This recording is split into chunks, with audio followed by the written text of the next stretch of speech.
Hey everybody, welcome to Bourbon Bites. I am Clifton, and happy Thursday.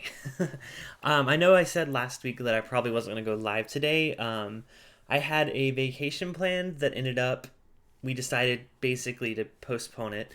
So a little bummed about that, but hey, plus side is I get to hang out with you guys here tonight, so it's not that bad of a situation. Plus I get to drink some whiskey. I mean, come on. How's everyone doing here tonight?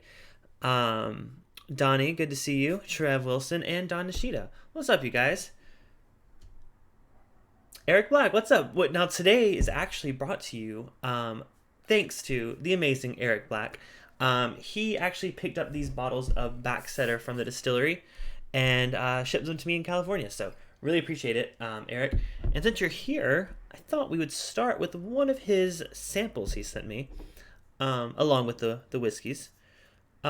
So Eric, what should I do? If I drink just one of these right now, should I drink the MB Roland or should I drink the Tomfoolery? Never had anything from either of these distilleries, so I want to try one for you guys to get started while we wait for some people to show up. It's always weird going live. Like Perry's usually like right before me, and it's like naturally people come over, but now it's like, oh, he's on vacation this week, so I'm like, so I guess I'll just start now. If y'all missed my stream last week, I actually did two streams last week. I did the regular Thursday stream, but on Saturday, I had my friend Brandon over, and what did we do? Oh, Wild Turkey. I was like, it got a little crazy because I'd already been on Ed from the Rock Gut Reviews stream earlier that night, so got a little, Cliffy showed up a little bit at the end, but it was a good time. So yeah, if you missed that, check it out.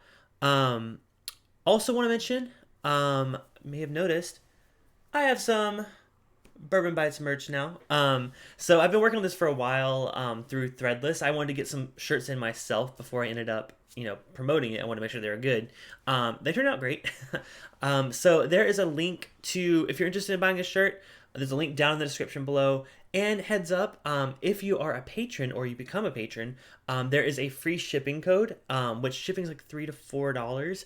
To become a patron, you can be a patron by as little as $2 a month. So kind of makes sense to become a patron if you're interested in getting a shirt. But just a little promo there. But Patreon, I'm entering in my second month of Patreon.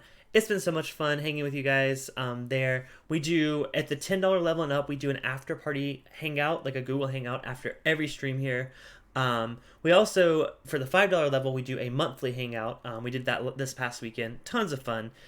So yeah, I really feel like my first month of Patreon went really well. Also, you guys have 2 more days on Patreon to get your little sign up sticker. I have like a launch sticker that I'm sending out to everyone. So for the first month, which ends on July 4th, you get a sticker if you're $5 and up. So just want to get that out of the way. What's up? Some new faces popping in here. Mike, Monroe Doctrine, what's up, man? Peter White and Cohen, what's up? Good to see you guys. Okay, so Eric Black says to do the Tomfoolery. Now, this is a pick that he did. It's from the Cleveland Bourbon Co-op. They call this pick Good to the Last Drop. Cask strength 111.3 proof, 60% corn, 26% brown malt, and 14% barley malt. Interesting. I don't know what they mean by brown malt.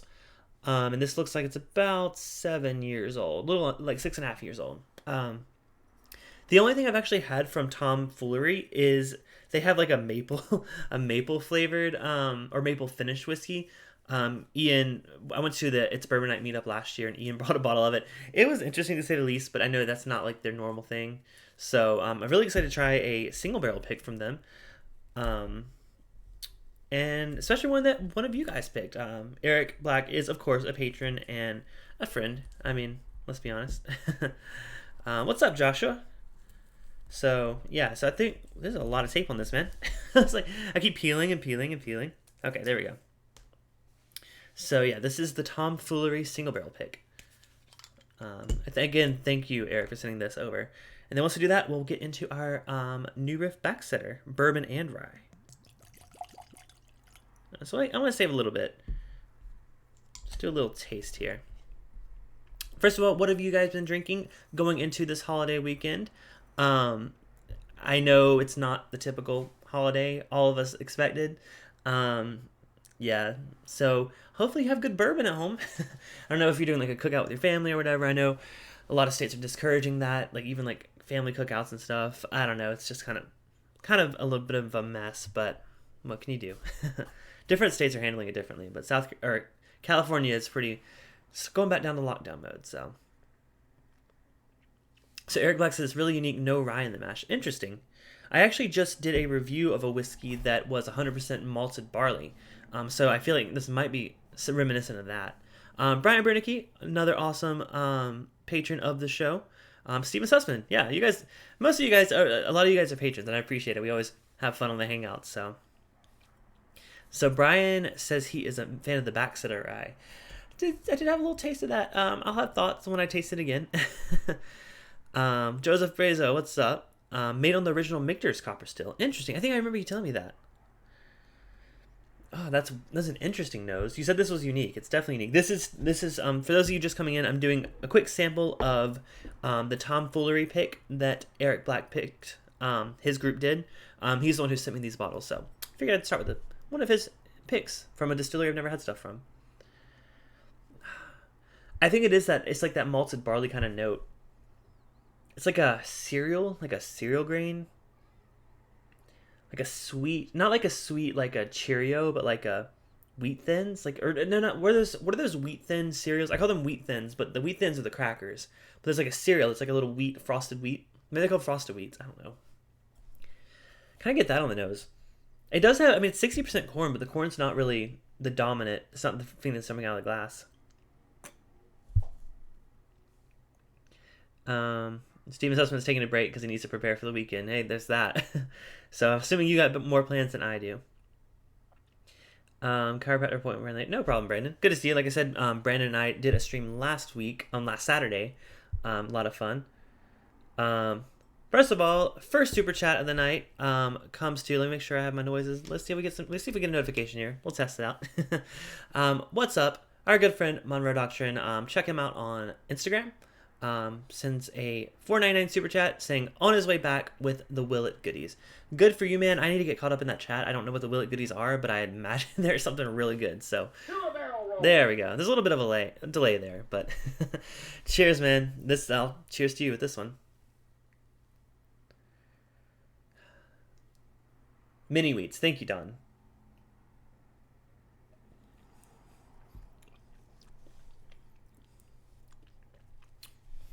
Ooh, that's hot.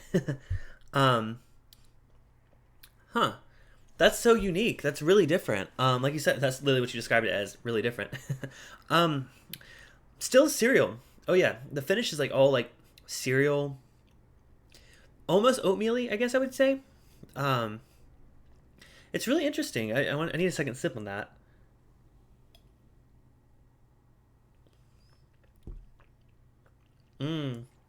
Woodinville port finish.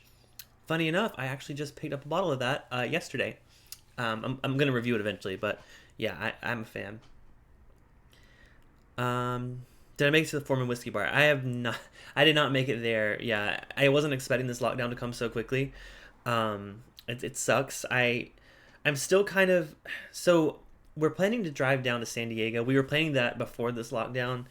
So far, San Diego is like the only county open. Like 75% of California is closed except San Diego County, which I know everyone's going to go down there and it's going to be a mess. But we booked our hotel way in advance. They have a pool. We'll probably stay at the pool. The pool's for guests only. We may go to the beach. I don't know. It's still kind of up in the air, but it's kind of put a damper on my July 4th. But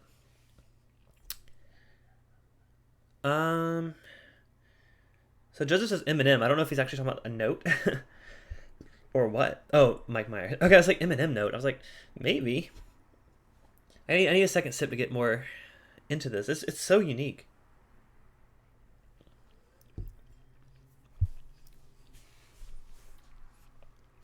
Sweet up front. It's almost like got a not musty, but it's like a dusty. I always describe it as like a dusty attic kind of note, like something that tastes vintage. Which we know this is only like 6 years old. Yeah, there's some kind of like it's like a spiciness, like a kitchen baking spice, but then like a mustiness with it. Brandon says stop by my place on the way down. I literally just saw you last weekend. Oh, here's Eric's Black's notes. Baker's yeast, interesting. Toasted nutmeg. That's I was going with like the kitchen spices there. Mandarin, interesting. On the palate, you get smoky butterscotch, bitter chocolate, espresso bean, and finish is medium roasted coffee. Yeah, well, a lot of these notes, like I said, I just recorded a review of a local distillery here that uses 100% malted barley. Those are very, very similar to the notes I gave to that one. Y'all have to stay tuned for that one, but that one is chocolate, espresso bean, roasted coffee. I guess that's the only reason I don't get it as much on this, because I literally just drank a whiskey with all those notes. But it's really nice. And now that I tasted it, honestly, it reminds me a lot of the one that I did have with Ian, the maple finish. Maybe the maple wasn't as overpowering as I thought, because I can tell that was the same whiskey underneath it as this. So, yeah, it's a really good pour, and I think you did a great job with this pick. So, cheers, Eric. I really enjoyed that. I need to try more stuff from them.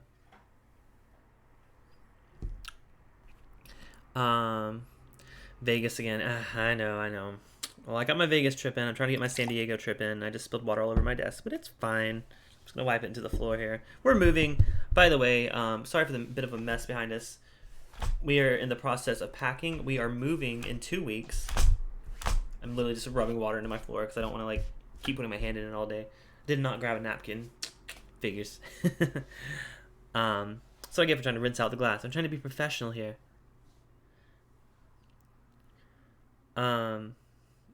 Got the Woodinville port for $45 a bottle. Nice. I think I paid a little more than that. I bought it at K&L. Port finish and cast strength. Well, Joseph, I may also have those. We'll see. Maple finish has rye in it. Oh, gotcha. Am I going to the Peat and Mean? I am not. When is that? Is it in August? Okay. I went to Whiskey Live last year. It was a lot of fun. I don't know if I want to go to a tasting that's mostly peated scotch. I'm a fan of it, but like I like a variety of whiskey when I go to a tasting.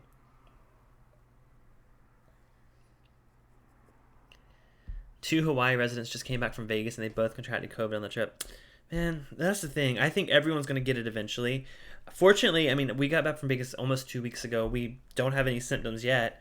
I keep freaking myself out thinking I'm having symptoms, but I think I'm fine. But yeah, I think it's one of those things, like, I mean, that's what they say. Everyone's going to get it eventually. But it's a matter of like slowing it down so everyone doesn't get it all at once. And then if you have to be hospitalized, you aren't being at 99% capacity. So that was the tomfoolery.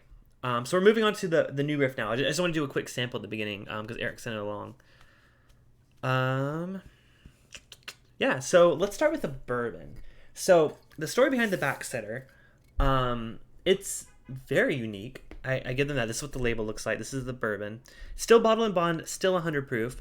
But New Riff uses a sour mash process, which basically means they don't necessarily clean out their, like, what do they call it, the cooker, where they put their mash in between each round, like, or each batch.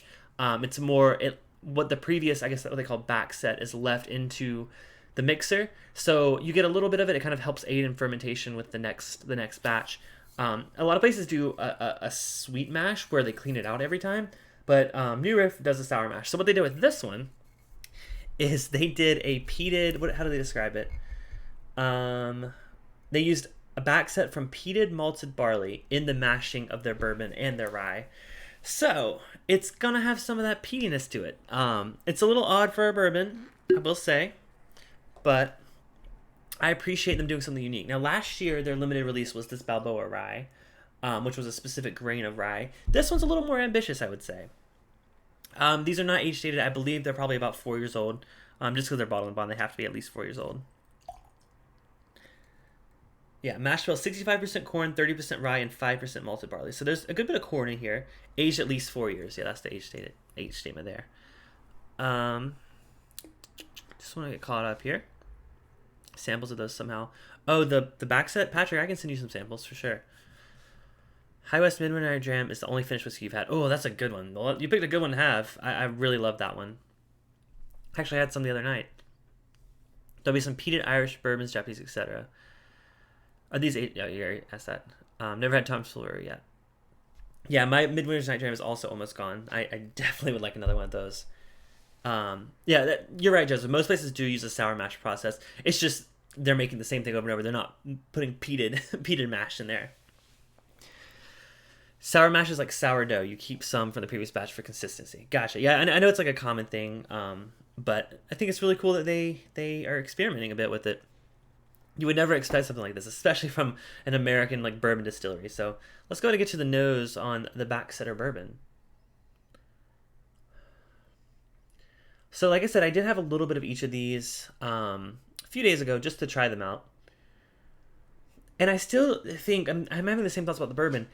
The smokiness is splashed. The smokiness is subtle. It's still very much New Riff bourbon, very sweet on the nose, but with that sweetness, almost has like a light smokiness, like not even like a smoky like a peat smoke. It's almost more like a you just lit a fire, so it's not really like an ashy smoke. I'm not getting the ashiness, at least on the nose. Ashiness I get on a lot of like smoked whiskeys. This one though, it's more of like a hint of smoke on the nose, at least.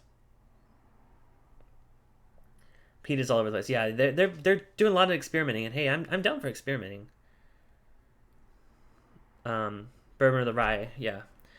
So on the bourbon, on the nose, it's really, it doesn't sound that much different. I don't think I would be able to tell you that it was peated if I didn't know, or not. It's not peated. I keep saying it's peated. I wouldn't be able to tell you that they did something different to it. But let's go ahead and taste it. Cheers, you guys.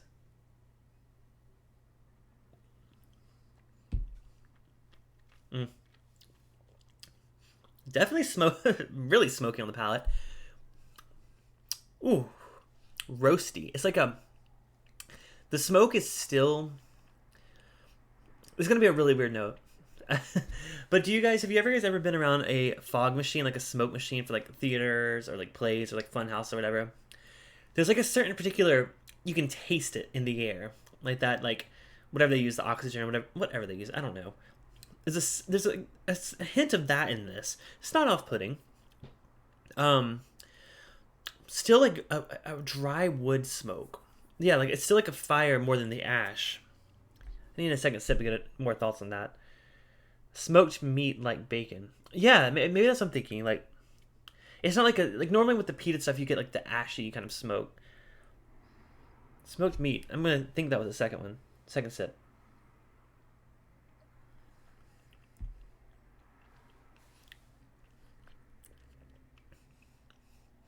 It's a smoked meat, but in a different way than, let's say, Brimstone. Brimstone is a release from Balcones. That one's straight up smoked meat, or even like the Tennessee Tasters Hickory Smoked Jack Daniels. That's more of like the barbecue kind of meat. But I do see what you're saying. It's like almost more like a smoked sausage than like a smoked brisket. It's not it's a little musty one. Yeah, it's hinging on that like mustiness versus the smokiness. I like it. I think it's good.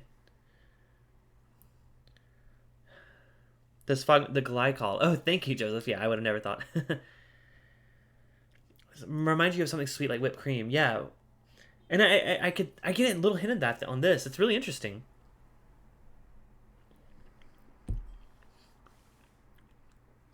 Still very corn forward. Still a bourbon, but I don't know. I wanted to see if I could find a little bit more info on it. I want to look at something up real quick. I took some notes the other day. Just want to. Here we go. Yeah. Yeah. So I said that the nose was smoky and there was a lot of corn sweetness, but it was a bit astringent. Still kind of there. It's still very.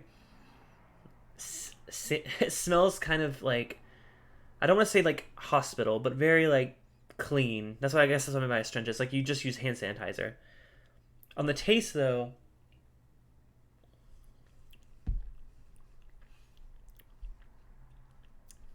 Light smoke like a bacon rather than barbecue. I would put it there, but it's still not fully like. Don't go into this expecting like full on smoked meat. It's like similar, but it's still more of the campfire smoke. The way I described it when I was doing my tasting notes earlier was it was more like, you know how like some Japanese whiskeys are like lightly peated? Like one of my favorites is Nika straight from the barrel. which is technically has a little bit of peat in it, but I consider it like very lightly peated. I get a similar note to that. It's not like floral like Japanese whiskey, but it's still that very light, subtle smokiness. I'm a fan of it actually. Coming back to it is very, very pleasant. I would say pleasant.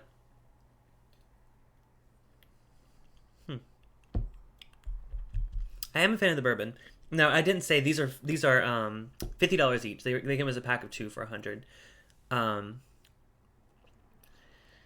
So let's go ahead and move on to the rye.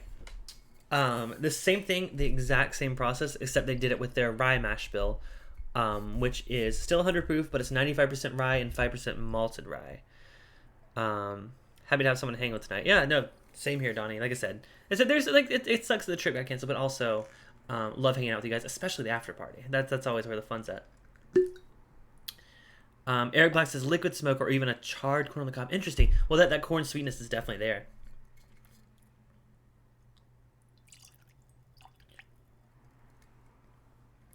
So, this is the Backsetter rye.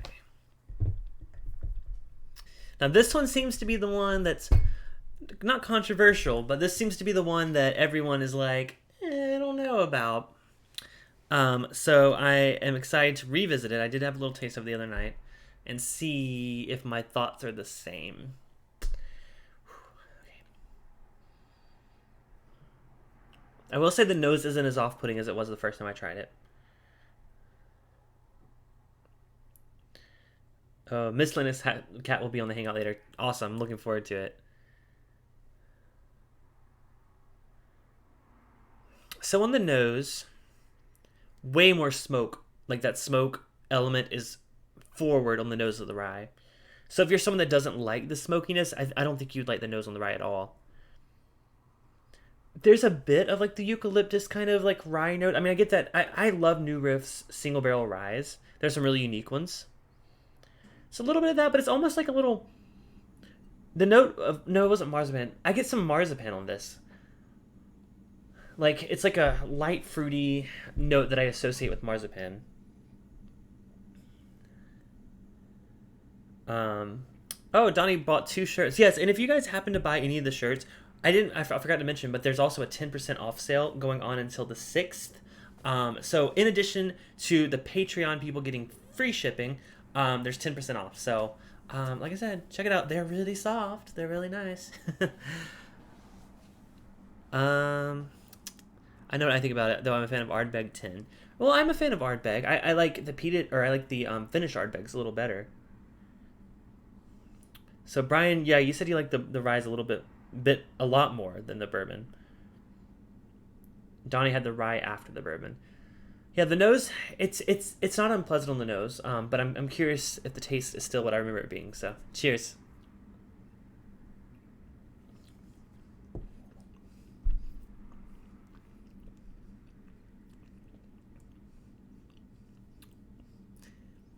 I think it may have just been the neck pour yesterday or the other day that I had it. There's a little bit of funkiness. I'll tell you all the note that I got on it the first time I did. I forgot the name of it. Don Nishida. What are those like fish and seaweed little flakes that you put on rice? It's like fukiyaki, fukak. Not. I'm gonna be careful with my words. Some words sound very similar to other words. Smoke is good in bourbon, but I don't want peat in bourbon. Gotcha. Yeah.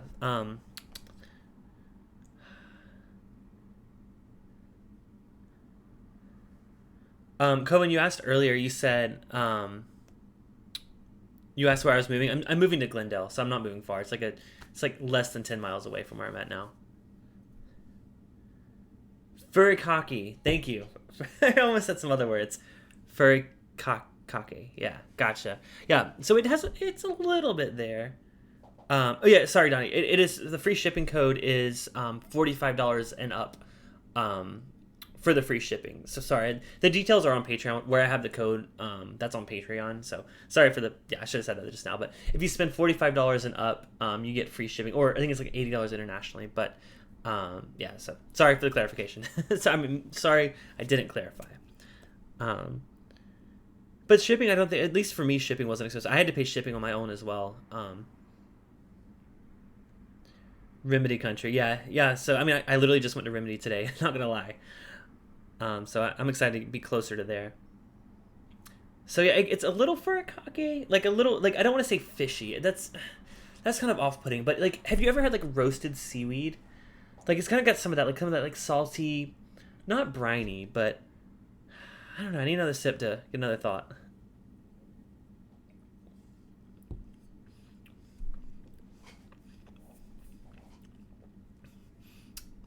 The element of scotch that it brings with it is less of the peat. But I mean, one of the scotches that I've grown to really like, that you guys may have seen me taste it, Talisker 10 or even Lagavulin 16, they have like a briny sea air saltiness. I'm kind of getting a hint of that, and that's maybe why I keep associating it with the furikake, whatever. um, so yeah, I think it's good. It's definitely better than my first impression. My first impression was like, oh, what is this? This is so weird.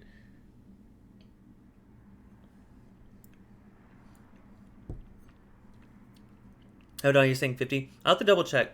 Like I said, I had to ask them for the promo code. That wasn't like part of it. Um, I just saw that they had like a thing where like if you asked, they could maybe give you one, and they gave me one. So, sorry about that. Yeah, but um, oh, Jez, I'm not gonna read that on out. I don't want to get flagged. But not at least part of that's not my thing. I'll let you decide whatever part you want.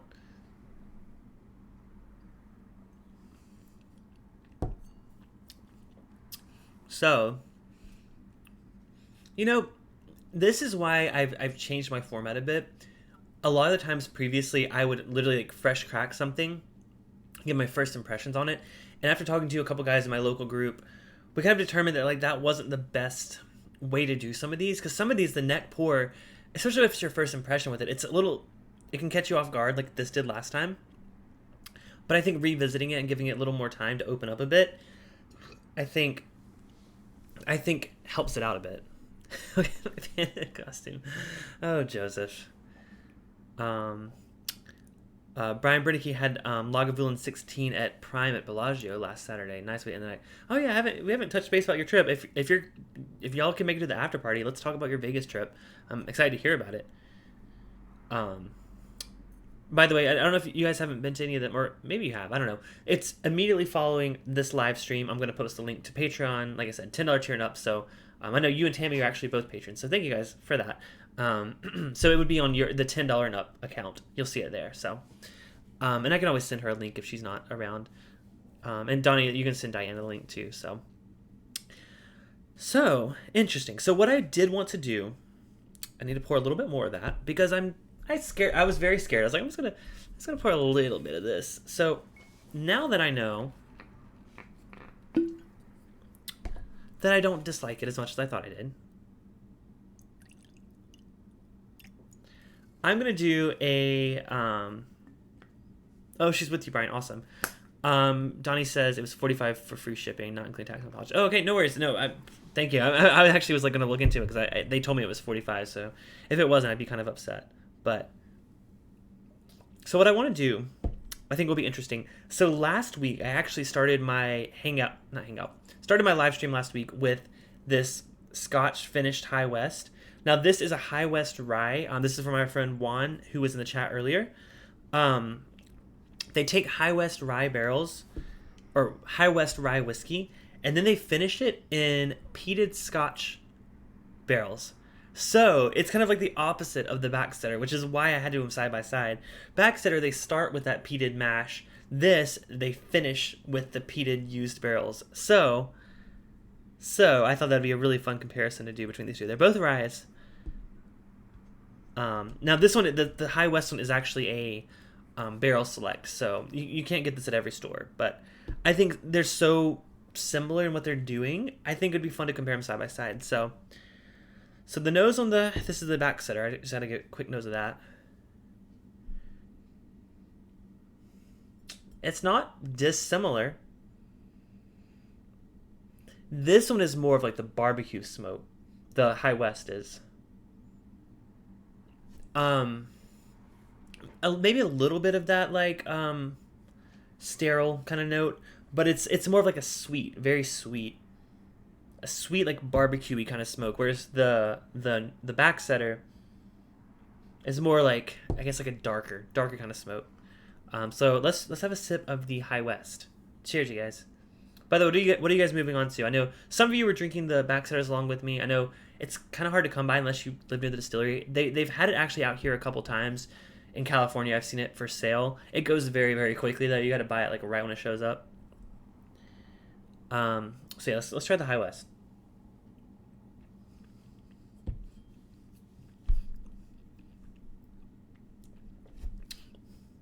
That tastes like a rye. No doubt about it, the High West one is a rye. And there's like a little bit of the smokiness on the end of the palate, but it's like, it's weird because it's like reversed of what the other one is, which is funny because the process is like reversed. This one starts really sweet, really rye forward, and then ends with like a hint of smoke. The other one though, smoke up front, and then a bit of the rye on the end. So depends how you like your approach. If you want it to be more like a rye with a little hint of smoke, go with the High West. If you want to be more like punch of smoke, but interesting and unique, go with the new Riff Backsetter. Thank you, Donnie, for that link to the Patreon. If you want to hang out for the after party and support the channel, $10 a month, or as little as $2 a month. But the $10 a month, I think, is where it's at. Most of these guys know the $10 a month is like, at least I think it's worth it, because literally every week I get to hang out with you guys. Brian is drinking some ECBP A120. Nice choice. I love that batch. Tammy's drinking a Camp Nelson F. Russell's Pick. Awesome. Yeah, Joseph was talking about his Russell's Pick earlier. And Donnie's having Early Times Bottle and Bond. I'm upset about not being in South Carolina, but one reason was I was going to stock up on that Early Times Bottle and Bond. I may need to hit you guys up, because at first people were like, oh, I can send you a bottle. I'm like, I'm going to be in South Carolina. I'll get my own. But, yeah, missed out on that. So I will make a judgment on if I prefer the, the New Riff Backsetter Bourbon or the New Riff Backsetter Rye. Brian Brennicky said earlier that he preferred the Rye. I'm going to have to disagree with you there. And I think it's because I like the subtleness of the bourbon. I think it brings something unique to the bourbon. I'm not, like, I've seen some people that are so off-put by the peat and smokiness, they just don't like any of them. They just think the bourbon's a little bit better. Shouts to you, Bobby and Sam. Sam wasn't a fan of either of them. She went with the bourbon because it was the least smoky. I don't mind the smoky note, and I think it just works better with the bourbon flavors. That sweetness, the it's more like I said, like a Japanese. I think the bourbon is similar to a Japanese whiskey with like light peat. Start a bunker at my parents' place. Man, I may have to. Superstition. Oh, man. I don't have that one, but I have heard wonderful things. Don, I love you guys. You guys are like my best like PR team. $10 a month is like 33 cents a day. Yeah, I mean, again, I totally understand if you can't do it. It's just for fun, mainly. I get to hang out with you guys. By the way, I did not forget. Why did I mention this? I just passed my first Patreon goal of $100 a month, like total, like among everyone. So first of all, thank you guys so much for that. That's I never expected that many people. Like I literally delayed doing a Patreon for so long because I was like, oh, no one really cares. I don't need it. It's not like I don't need it. But then I learned it's not really about needing it. It's about offering something more to people that enjoy your content. So that's kind of how I've been treating it. So we just passed $100, which my goal for that was I would start an additional stream every week. Probably more in like the gaming realm. Still obviously still whiskey, but I think I want to start doing a little bit more with the gaming since that's kind of my theme. So it'll be an additional night of the week. It may take me a couple weeks to get started. Like I said, we're moving and we're taking a trip this weekend, so it may not start right away, but I'm really excited to start another stream with a little bit more content each month, like I said, or each week. And like I said, I may do a little more with the gaming type stuff. Maybe it's like a Saturday night thing. I don't know. Still figuring out the details, but oh, what's up, Ed and Erica from Rock Gut Review, or Dad, the whole team may be here. Yeah, they were just live earlier. I'll have to catch a replay of your stream too. I saw you were streaming, so I need to catch up on that. The overlap in time sucks, and it's inevitable. We talked about this before, but people go live every night. It's gonna happen, so I'm gonna have to watch your replay for sure. So Donnie prefers the rye as well. Bourbon was good. Okay, yeah. I think my next house will need to have a whiskey room. Oh, I wish I could have a whiskey room. I'm moving from a one bedroom apartment to a one bedroom apartment, so no additional space there. But it's a nicer facility. We have a really nice view from our new living room. And there's like a really cool pool and like a fitness center. It's an upgrade in terms of like the facility. Size wise, maybe a tiny bit smaller, honestly, but we just really we fell in love with the place, and it's only about $150 more a month, so that's why we decided to move. So, um, yeah, thank you, Donnie. So everyone seems to be preferring the uniqueness of the rye. You're not wrong. It's definitely unique. It's just not quite up my alley. I've had some more unique ryes that I'd rather reach for instead. Which brings me to my next point. I want to compare. Not that these are related. I mean, they are, but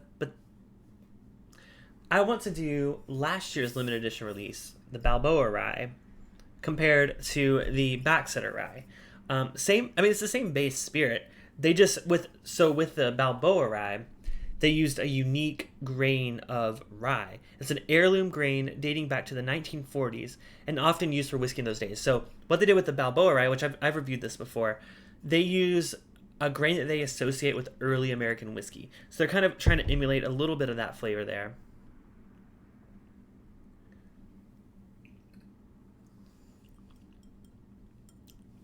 That was the High West.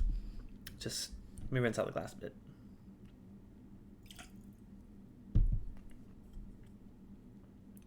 Hey, Richie Z, good to see you. I think people are popping in from Raw Gut Reviews stream that just ended.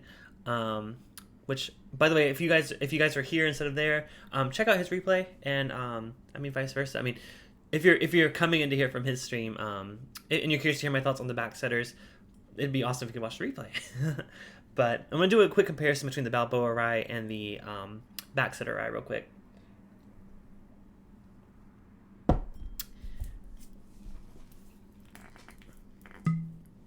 I'm actually surprised. I was worried that like I wouldn't have enough stuff to like do for this whole hour, but like actually I think it's going pretty well in timing.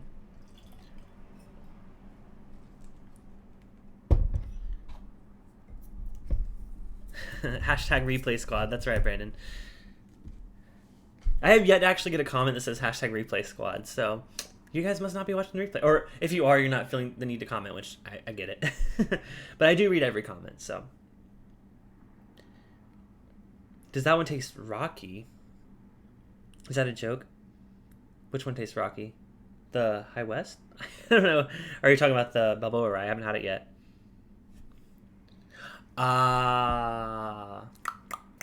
Just put two and two together there, Donnie. Oh, the dad jokes. I was like, I didn't get the.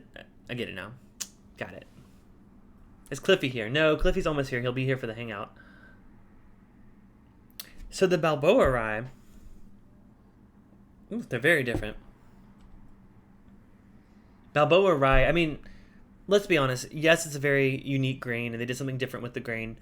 However, it's still rye. It's still 95.5 rye. I mean, 100% rye technically. One's just 5% malted. Grass. Almost like a hay. Like a barnyard hay.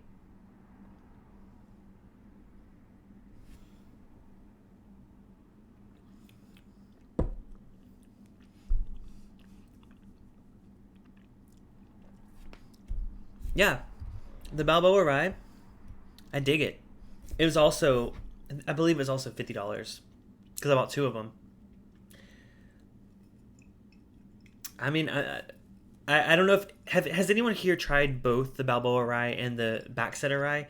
I am curious your thoughts because I know you can't get your hands on this anymore. It was a limited release, but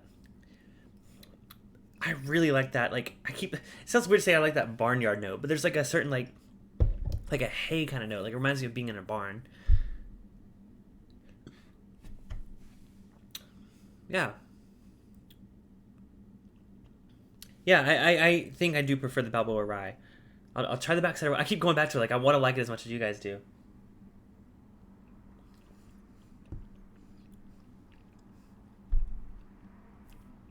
So now that I say barnyard with the Balboa rye, I also get something that I also describe as barnyard, which means I need to improve my notes. This one is more of like a dry. Okay, this is gonna sound really weird, but if you've ever eaten a piece of hay, okay, I'm sorry. I grew up around horses. They weren't my horses. My sister had a horse. I did chew on some hay every now and then. That sounds like a metaphor. No, I'm talking about actual hay. The backsetter is more of like chewing on the hay. This one is more like being in a barn that happens to have hay and freshly cut grass outside. My notes aren't especially my nosing notes are not there, so not the best. So I just go with what I said. Richie says he's only had the new Riff single barrel. Yeah, I actually I was gonna do a comparison between the bourbon and the single barrel bourbon, but I don't really feel like I need to. I think the bourbon is unique on its own, and I don't think it should be compared. It's obviously the same base. That one for sure is the same base spirit. It's just they do something a little extra. So I'm not gonna do that comparison, but I still think I prefer the Balboa Rye. Did anyone else? I'm trying to see if anyone else said that they have had both. Donnie hasn't had the Rocky Rye.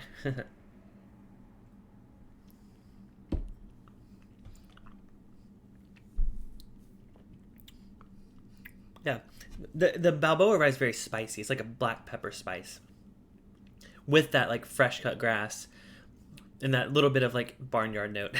I gotta get rid of that. That like my two weirdest notes that I always say on these streams are barnyard and Home Depot. They mean something to me, but maybe not everyone else. I need to be a little better about that. But yeah, do you guys have any questions about any of these or any new Riff products? I've had pretty much everything from their lineup. So if you're curious about something and want my opinion on it, let me know. I probably reviewed most things, but if I haven't, I'll happy to go back and review something new.